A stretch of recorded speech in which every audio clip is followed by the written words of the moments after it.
If you own a DSLR camera from Nikon or Canon and you just haven't made the switch to mirrorless yet, or you're considering the switch to mirrorless, you need to watch this video. Today, we are sharing 4 reasons why we believe that basically any photographer could benefit from switching from DSLR to mirrorless, no matter your skill level, how long you've been shooting, or even if you've never even owned a camera before.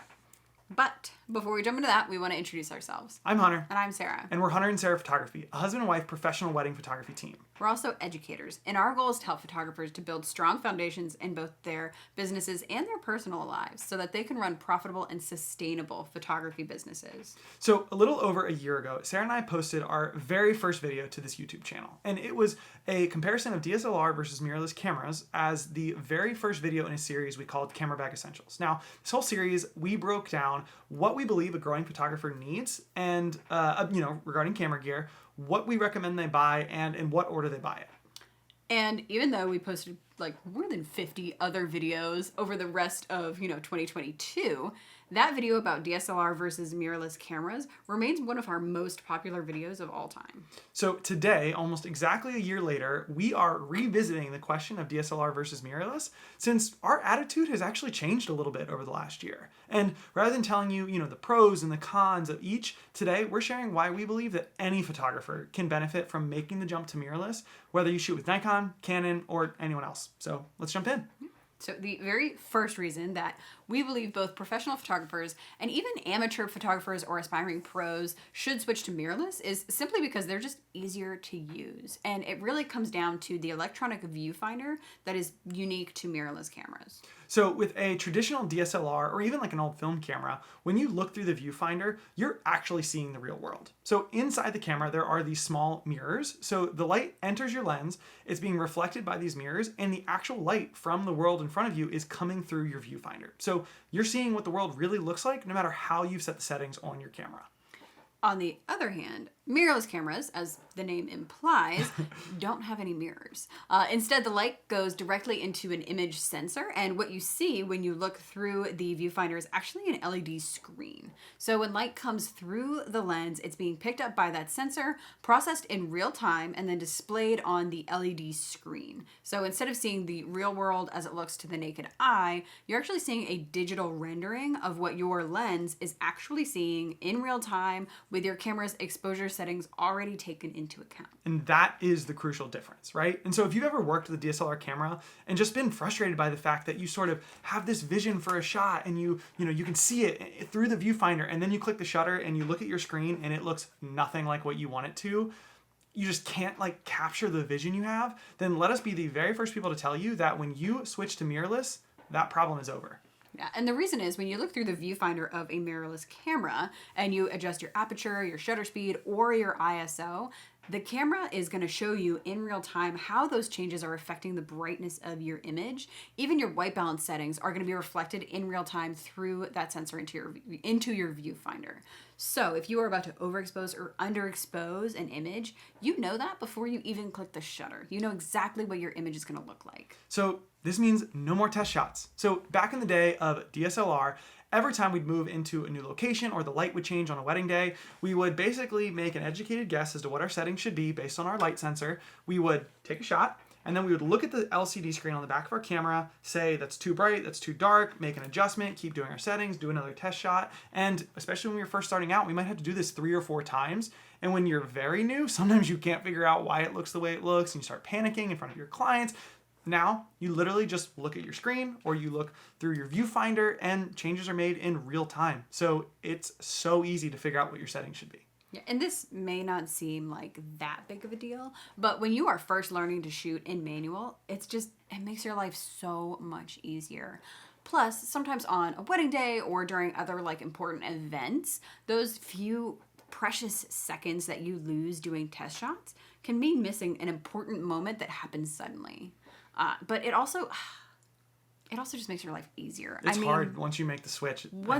I was one of probably the earliest adapters to mirrorless technology, and I distinctly remember I was standing up on this ladder on a wedding day trying to capture a ceremony. And because I have a mirrorless camera, I had my camera held above my head, the viewfinder like the the screen pulled down, so I could see like the changes that I was making, and I was like, oh, this is not the right lens for me. I need a different lens. And our apprentice on that wedding day had the right lens on, so I was like, here, give me your camera. Let me see if like the shot makes sense for what I'm envisioning. And I didn't realize it, but they had a DSLR camera. It took me a full minute to realize what is happening. Why are the changes not? This is a DSLR. Oh God, no! This is a DSLR. It just made capturing the shot take longer, and it just made it a little more difficult. And I'm a pro.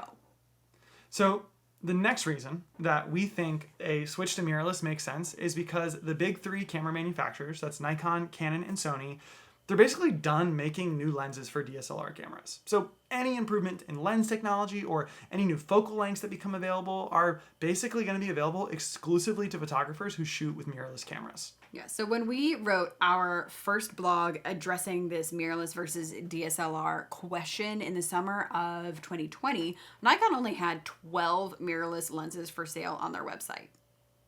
Now, today, there are almost like 40 mirrorless lenses for sale with another 8 in production. So you know how many DSLR lenses they have released in that time? None. Zero. Not a single one. And as far as we could tell by our research, Canon and Sony have also done the same thing. And the reason for this is that the major camera manufacturers have basically all decided that mirrorless is the future. And DSLR is soon going to become a thing of the past. And so none of the big three have released a new DSLR camera or lens since 2020. And basically all of their research and development is being poured into mirrorless cameras and lenses. And the fruits of this have already basically started to have been realized. Yeah. And what Hunter means by this is that even though many DSLR lenses are still great pieces of equipment and can still be used by mirrorless cameras if you have the right adapter, some of the like mirrorless exclusive lenses that these companies have released over the last few years are absolutely incredible. Oh. I shoot mainly with a Nikon like 50mm 1.2 lens, and it is like by far the nicest lens that we have ever owned. Yeah. You know, the sharpness, the clarity, just like the smooth, creamy backgrounds that we get just cannot be beat by any of the other lenses we've ever used or owned from Nikon. And I don't even shoot with that lens, and I agree with that. But and so here's the thing though, if you know Nikon's lineup well, if you're familiar with all the lenses they have for sale, you might know that until Nikon released that 50mm 1.2 for mirrorless lenses, which by the way is like a $2,100 lens, their nicest 50mm was like this 51.4. It was kind of small. It's about $500. And that's kind of the whole point, is that when the time came for Nikon to say, hey, our nicest 50mm is like kind of a mid-level, it's a $500 lens, not that nice.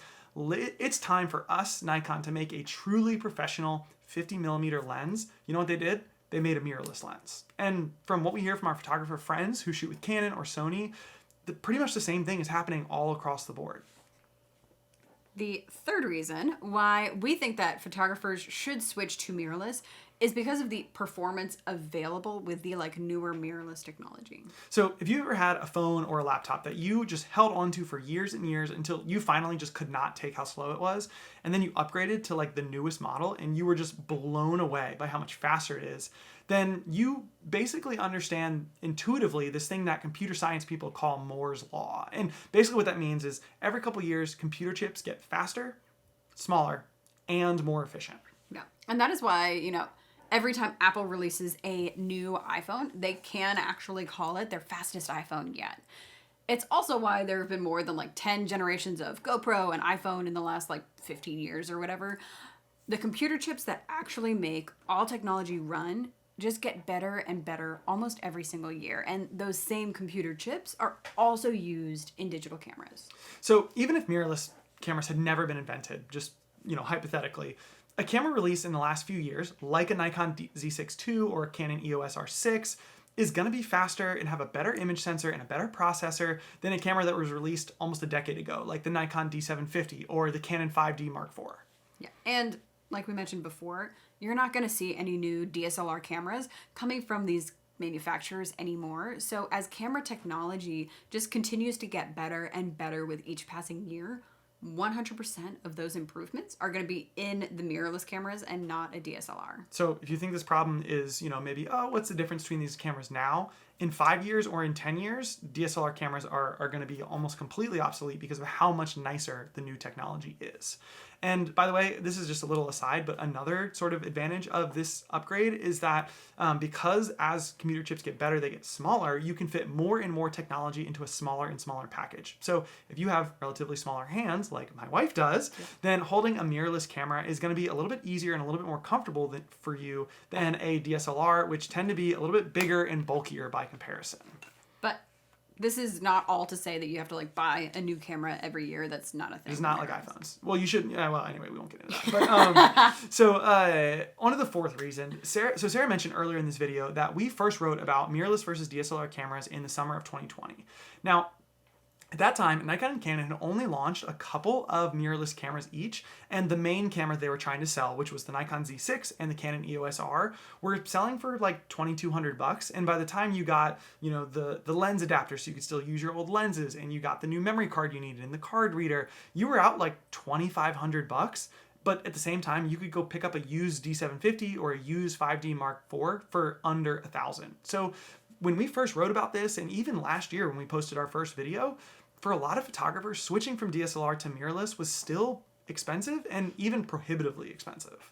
However, if you saw our video, Best Starter Camera for New Photographers from this past fall, then you know that nowadays you can get your hands on a full-frame mirrorless camera body brand new for about $1,000. The price on some of the early mirrorless camera bodies has come down significantly, and even the high-end professional mirrorless cameras are selling at same or even lower prices than their DSLR equivalents. And so even if you haven't purchased your first camera yet, if you're still figuring out what your very first entry-level camera is going to be, we have good news even for you. The entry-level mirrorless cameras like the Z30 from Nikon or the M50 from Canon are only like $100, maybe $200 more expensive than their simplest and most basic DSLR equivalent like the Nikon D3400 or the Canon Rebel T7. So even if you've never bought a camera before, mirrorless still might be the way to go just getting started.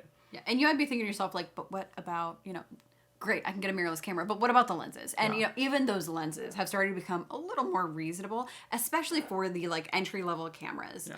But if you still can't yet afford those, high-quality mirrorless prime or zoom lenses just yet, Nikon's FTZ or Canon's EF to EOS M adapters will let you continue to shoot with the, cheaper and more widely available DSLR lenses on your new mirrorless camera body, making the transition from DSLR to mirrorless a little more affordable. So every other time we've written about mirrorless versus DSLR, every other video we've posted about it, the conclusion has always been something along the lines of okay, here are the 5 reasons why mirrorless is better, but because it's still so much more expensive, if you're on a low budget, go with DSLR. But finally, thankfully, as the technology has gotten more and more affordable, our tone has changed, which is why we created this whole new video. And so at this point, because mirrorless is just as cheap as DSLR in a lot of ways, we can finally say, switch to mirrorless and just thank us later. Yeah, just do it. But that's it for this week. Guys, thanks for watching. We really do hope this video has helped you think through whether or not switching to mirrorless is right for you, and it probably is. But if you haven't already, we would really, really encourage you to join our free Facebook community, Mastering the Wedding Photography Biz with Hunter and Sarah. In that group, we are building a community of other photographers who are also building their photography businesses and just helping each other out along the way.